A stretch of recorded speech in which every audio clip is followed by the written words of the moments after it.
সম্মানিত ভিউয়ার্স, আসসালামু আলাইকুম। এমএসসি ওয়ার্ড টিউটোরিয়ালে আপনাদেরকে আবারও স্বাগত জানাচ্ছি। বন্ধুরা, আজ আমি এমএসসি ওয়ার্ডে কীভাবে ক্লাস ডায়েরি তৈরি করা হয় সেই সম্পর্কে আমি আপনাদের দেখাবো, এবং আমি একটি ক্লাস ডায়েরি তৈরি করে রেখেছি। এটি অনেকটা, এটার সাইজটা কেমন, ক্লাস ডায়েরির সাইজটা যেমন হয় A4 পেপার থেকে আপনারা চারদিক যখন 2.2 পয়েন্ট করে লেস করে দেবেন, দেওয়ার পরে আপনাদের সামনে এরকম একটি ফরম্যাট চলে আসবে। এই ফরম্যাটে আপনারা লিখবেন, যেটি হচ্ছে কারেন্ট অ্যাফেয়ার্স বলেন, আর ছোটো যে ডায়েরির সাইজটা, সেই ডায়েরির সাইজটা।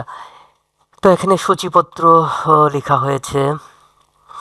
আপনাদেরকে ট্যাবের ব্যবহার জানতে হবে। এরপরে যে অংশগুলো থাকে সেই অংশগুলো খুব সুন্দরভাবে এখানে তুলে ধরা হয়েছে। 1, 2, 3, 4 এরকম করে পেজ নাম্বারিং করা হয়েছে। টিচার্সদের তালিকা তৈরি করা হয়েছে। তারপরে প্রাথমিক শাখায় কী আছে সেটা, এরপরে ব্যক্তিগত তথ্য থাকে এখানে, এরপরে কিছু নির্দেশনা থাকে, সতর্কীকরণ কিছু দিক থাকে। এরপর ফন্ট সাইজটা কেমন হবে, ফন্ট সাইজ সব সময়ই 12 করে দেবেন বন্ধুরা। আর এটা ক্লাস রুটিনটা এখানে আমরা লিখে রেখেছি।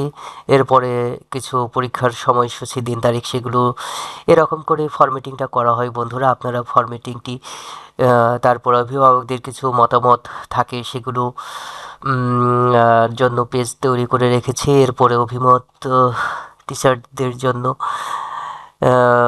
এরপরে আরও কিছু সতর্কীকরণ থাকে বন্ধুরা। তো এই ফরম্যাটটি তৈরি করে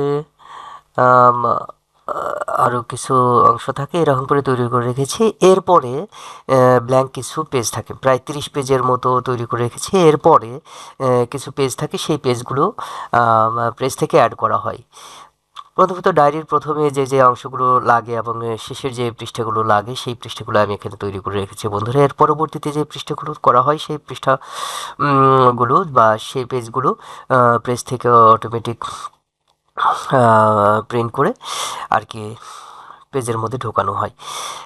তো এটি হচ্ছে এর মিনিমাম সাইজটুকু আপনাদের দেখায় বন্ধুরা। A4 সাইজের পেজ নেবেন। A4, এখানে লেটার সাইজ পেজ দেখাচ্ছে। আপনারা A4 সাইজ পেজ নিয়ে সেখান থেকে 0.8, 0.8 এবং 0.8, 0.8 করে লেফট রাইটে, অর্থাৎ চতুষ্পাশে 0.8 করে লেস করে দিলে যে সাইজটা পাবেন, সেটাই হচ্ছে একটা কারেন্ট অ্যাফেয়ার্স বা একটা মাসিক সাময়িক যে সাইজের বের হয় সেটা।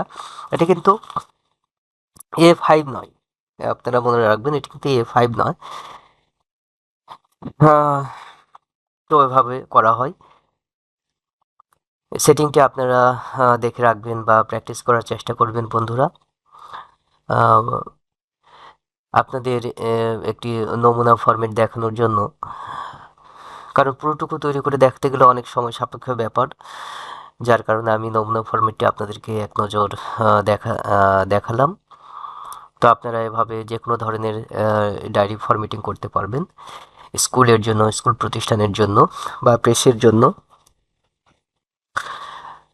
তো বন্ধুরা, এরকম নমুনা ফরম্যাট নিয়ে আপনাদের সামনে কিংবা নতুন ডকুমেন্ট তৈরি করে আপনাদেরকে দেখাতে অনেক সময় প্রয়োজন, যার কারণে দেখানো সম্ভব হলো না। আপনারা ফরম্যাটিংটি দেখবেন, এখানে কি ধরনের কাজ করতে হয়।